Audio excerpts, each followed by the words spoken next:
Dans l'épisode d'aujourd'hui, je vais t'enseigner comment gérer tes finances, comment bien gérer ton argent. Alors, si ce thème t'intéresse, eh bien, reste à l'écoute.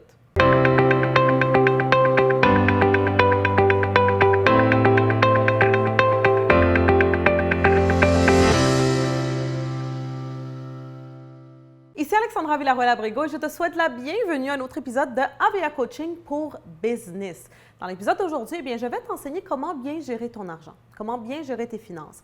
Très souvent, dans le monde de l'entrepreneuriat et de la business, eh bien, on se fait enseigner comment faire de l'argent, n'est-ce pas? Mais là, le problème, c'est qu'il y a beaucoup de gens qui vont savoir comment faire de l'argent, mais ils ne savent pas comment bien gérer cet argent. Et ça fait que tu perdes l'argent très rapidement, que l'argent peut peut-être entrer, mais elle va peut-être sortir aussi beaucoup. Alors, il faut que tu apprennes vraiment à bien gérer l'argent. Avant qu'on se lance dans le thème d'aujourd'hui, eh bien, je t'invite à visiter mon site web, alexandravillarroel.com, et à t'abonner à ma liste de courriels parce qu'en faisant cela, eh bien, tu vas recevoir gratuitement une série de 4 vidéos qui vont t'enseigner comment faire passer ta vie personnelle et professionnelle au prochain niveau. Donc, tu veux surtout pas manquer cette série, ce cadeau gratuit vraiment que je te donne, assure toi d'aller faire ça maintenant. Comme je l'ai dit il y a quelques instants, les gens mettent souvent beaucoup d'emphase sur le comment faire de l'argent.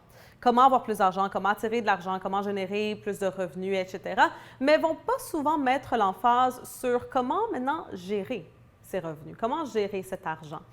Trop souvent, les gens vont se dire « Ah, mais j'ai pas besoin d'apprendre la gestion financière parce que je ne veux pas encore assez d'argent. Le moment que je veux faire 100 000 $ par année ou 1 million de dollars par année, bien, c'est là que je vais apprendre, je vais prendre le temps de m'instruire sur ce thème-là. » Mais ça, c'est une grande erreur parce que la réalité, c'est que si tu ne sais pas gérer le peu d'argent que peut-être tu as présentement, eh bien, tu vas encore moins savoir gérer plus d'argent.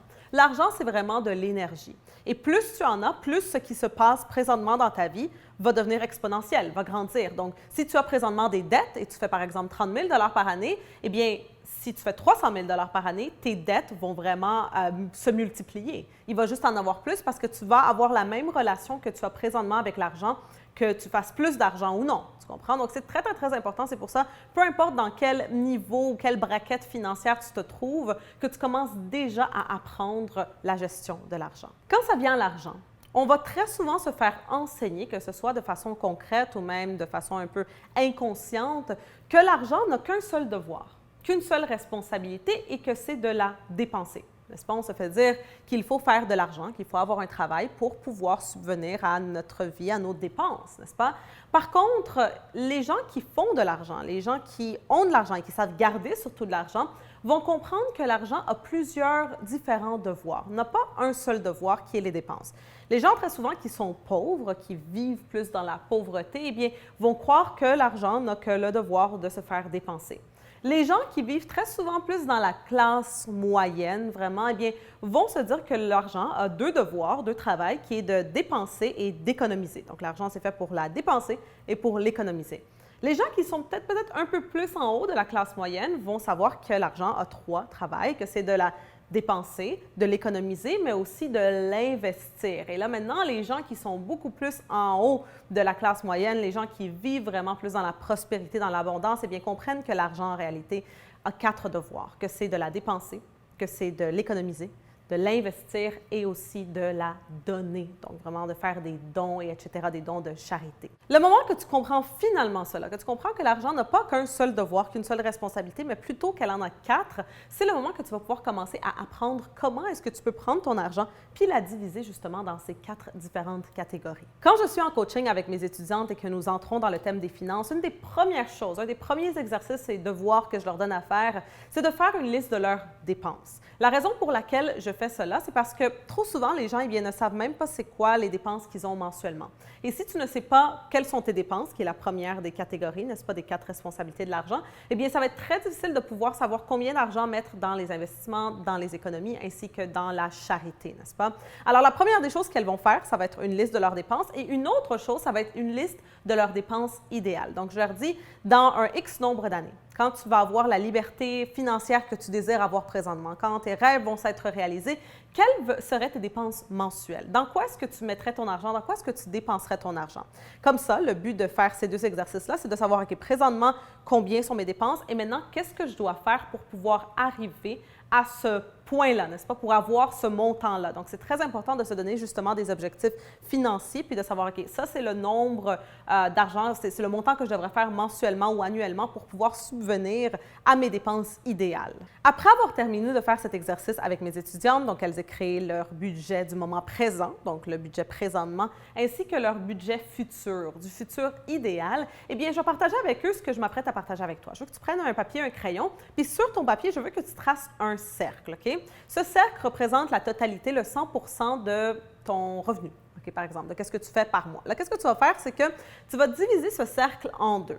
50 de ce cercle devrait représenter tes dépenses. Donc là, quand par exemple mes étudiantes vont faire l'exercice des dépenses du moment présent, eh bien, les dépenses qu'elles ont devraient en réalité être seulement la moitié de ce qu'elles font comme revenu. Donc, par exemple, si elles réalisent après avoir fait l'exercice que leur budget, leur dépense est à 2 000, en réalité, si elles voudraient vivre dans l'équilibre financier, si on peut dire, eh bien, elles devraient faire 4 000 par mois. Si leurs dépenses mensuelles sont de 2 000, elles devraient faire 4 000 par mois. Ça devrait être le double parce que là, 50 devrait aller à tes dépenses. Ensuite, il devrait aussi y avoir une autre tranche qui représente un 20 et ça, c'est les dépenses extra. Ça, on parle vraiment des imprévus. Ça, c'est qu'est-ce qui doit s'en aller vers les économies, d'accord? Donc ça, c'est vraiment ce que tu dois mettre dans le côté des économies, l'argent qui s'en va dans tes économies.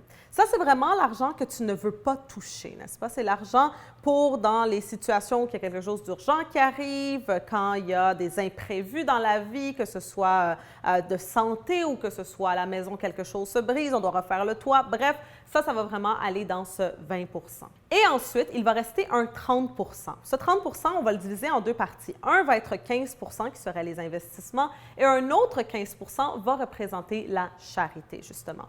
Éventuellement, qu'est-ce que tu veux faire? C'est que tu veux augmenter ton investissement. Par exemple, si tu veux faire que tes dépenses soient peut-être un peu moins, bien, tu peux augmenter le côté investissement puis même le côté de charité. Donc, comme je l'ai dit, si par exemple, tu fais ton budget présent, OK, de combien sont tes dépenses fixes mensuelles et que tu te rends compte que tu as comme dépenses fixes 1 000 $ ou 1 000 € par mois, en réalité, tu devrais faire et tu devrais gagner 2 000 par mois, n'est-ce pas? 2 000 $ ou 2 000 €. Si tu vois que tes dépenses sont de 10 000 $ ou euros par mois, il faudrait que ton revenu soit de 20 000 $ ou euros par mois. Tout simplement parce que, comme j'ai dit, beaucoup de personnes vont se dire, OK, c'est parfait, mes dépenses sont de 10 000, alors il faut tout simplement que je fasse 10 000 $ par mois pour pouvoir avoir ces dépenses-là. Non. Ça, c'est la mentalité des gens qui sont pauvres, n'est-ce pas? La mentalité de l'argent n'a qu'une seule responsabilité, n'a qu'un seul devoir, c'est de se faire dépenser. Ton argent doit avoir plusieurs devoirs et doit se diriger dans de différentes, comment que je peux dire, régions, si je peux dire, de ce cercle. Maintenant, tu te dis peut-être, OK, mais qu'est-ce qui arrive si mes dépenses, justement, sont de 3 000 par mois puis que je fais exactement 3 000 $ par mois? Qu'est-ce que je suis censée faire? Eh bien, dans ce cas-là, tu as deux choix. Le premier choix, c'est de trouver des façons de générer plus de revenus, peut-être en créant des revenus passifs ou quoi que ce soit. Ou l'autre choix, ça va être de couper tes dépenses, d'essayer de couper tes dépenses à la moitié, ce que je sais que pour plusieurs personnes, c'est très difficile à faire. Alors, dans ce cas-là, ça serait juste l'autre choix de trouver des façons de générer d'autres revenus, commencer peut-être une entreprise de côté, tu as ta propre business, peu importe. Mais ça va être très, très, très important que tu t'assures que tes dépenses représentent que la moitié de ce que tu as comme revenu. Alors, souviens-toi que l'argent a plus qu'un devoir. Elle en a 4. C'est de se faire dépenser, c'est de se faire économiser, c'est d'être investi et c'est aussi de faire des dons, justement, à la charité, parce que crois-moi que quand ça vient à l'énergie de l'argent, plus tu donnes, plus tu reçois en retour. Et ensuite, après avoir compris ce principe des 4 différents chapeaux, si je peux dire, que l'argent va porter, eh bien, c'est important que tu saches comment bien proportionner ton argent, n'est-ce pas? Donc, de t'assurer que 50 c'est tes dépenses fixes, ensuite tu as un 20 des dépenses extra et ensuite un 15 et 15 des investissements et aussi de la charité. Et de cette façon-là, en suivant ce système-là, en sachant gérer ton argent de cette façon-là, crois-moi que tu n'auras plus jamais de toute ta vie des problèmes financiers. Alors maintenant que tu comprends un peu mieux comment bien gérer tes finances, comment bien gérer ton argent, eh bien, je t'invite à passer à l'action. Ne fais pas que regarder cette vidéo et ensuite continuer avec ta vie, continuer à gérer l'argent de la façon que tu la gères. Non, je veux vraiment que tu fasses l'exercice du budget du moment présent, le budget du moment futur pour ainsi savoir quelles sont tes dépenses, combien est-ce que tu dois générer comme revenu, pour pouvoir aussi voir dans les pourcentages comment est-ce que tu peux peut-être réduire tes dépenses ou peut-être augmenter ton revenu. Bref, ça va être vraiment, c'est en passant à l'action justement puis en faisant les choses que je partage ici que tu vas pouvoir voir des vrais changements. C'est pas seulement en écoutant bien sûr la vidéo. Dans la section de commentaires, laisse-moi savoir après avoir fait les exercices comment ça ça s'est passé. Ça me ferait un grand plaisir de te lire. Si tu as aimé cet épisode, n'oublie pas d'aimer, de le partager avec tous tes amis et bien sûr de t'abonner pour de nouveaux épisodes à presque tous les jours ici sur Alexandra TV. Alors, c'est tout pour aujourd'hui, puis on se voit très bientôt.